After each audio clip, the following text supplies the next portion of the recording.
নাজিয়া ইলাহি খান মোহাম্মদ সাল্লাল্লাহু আলাইহি ওয়াসাল্লাম সম্বন্ধে সে কি জানে? সে সামান্য একটা নোংরা একটা অযোগ্য মহিলা, যার নিজের কোনো শিক্ষার যোগ্যতা নেই, যে মোহাম্মদ সাল্লাল্লাহু আলাইহি ওয়াসাল্লামের শানে তো কথা বলা তো দূরের কথা, মোহাম্মদ সাল্লাল্লাহু আলাইহি ওয়াসাল্লামের একজন ভক্তর পাশে দাঁড়ানোর মতো তার ক্ষমতা নেই। পুলিশ কমিশনের সামনে আমরা এসেছি, এটার একমাত্র কারণ ওটা ভারতবর্ষ নয়, পৃথিবীর সকলে জানে। এ নিজেকে একজন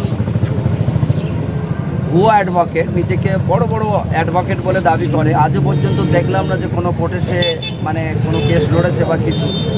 সে শুধুমাত্র শাসক দলে, এর আগে টিএমসির সময় সে টিএমসির দালালি করেছে, এখন বিজেপির ক্ষমতায় এসেছে সে বিজেপিরও দালালি করছে।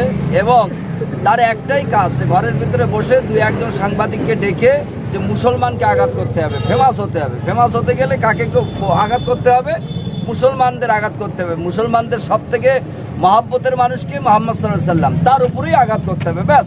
তার একটাই কথা, সে দুটো একটা কথা হঠাৎ করে, যেমন মনে হয় রাষ্ট্রপতিও একটা কথা বলতে পারে না এমন কথা, সে তার কথা মসজিদ বন্ধ করে দিতে হবে, মাদ্রাসা বন্ধ করে দিতে হবে, মুসলমানদেরকে মেরে তাড়াতে হবে। কি এমন একটা বড় পাওয়ারের মানুষ!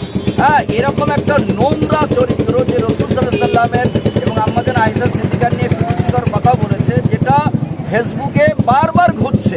এখনো পর্যন্ত এই আমাদের পশ্চিমবঙ্গ সরকার এবং পুলিশ কমিশনার তার এখনো পর্যন্ত এরকম একটা নোংরা মহিলাকে গ্রেফতার করলো না।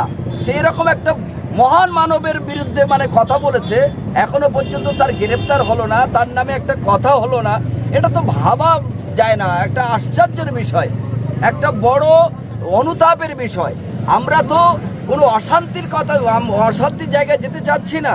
আমরা যে মহামানবের জন্যে, যে মহামানব, তিনি তামাম পৃথিবীর জন্য, শুধু মুসলমানের জন্য তো তিনি নবী নয়। তিনি তো একবারও বলেনি যে আমি মুসলমানদের নবী, তিনি তো মানব কল্যাণের নবী এবং মানবতার দূত তিনি এসেছেন, মানবতার দূত হিসেবে। তার কাছে যারা এসেছে এবং তার জীবনচরিত গোটা বিশ্বের সামনে ওপেন হয়ে আছে।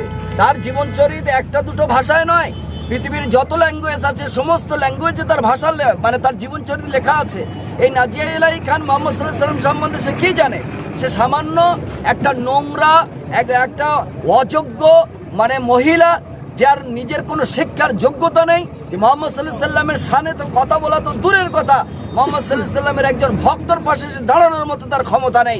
এ নিজে তার গোপন ডেরায় বসে বসে সে শুধু কুরুচিকর মন্তব্য করছে। আমরা আজকে শান্তভাবে আমরা কয়েকজন ইমাম সংগঠন এবং এই ভাঙড়ের বুদ্ধিজীবী কয়েকজন আমরা এসে এতটুকু জানাতে চাই যে এরকম নোংরা কথা যদি বারবার আমাদের ধর্মের উপরে আঘাত হতে থাকে, তাহলে আগামী দিনে আমরা এটার নিয়ে একটা বৃহৎ আন্দোলন করব।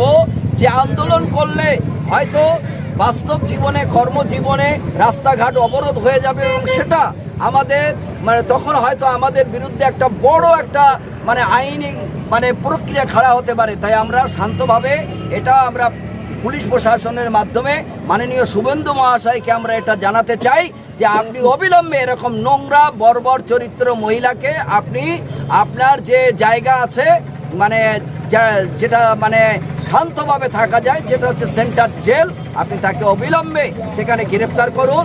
এই কথা বলে আজকে আমি আমার বক্তব্য শেষ করছি।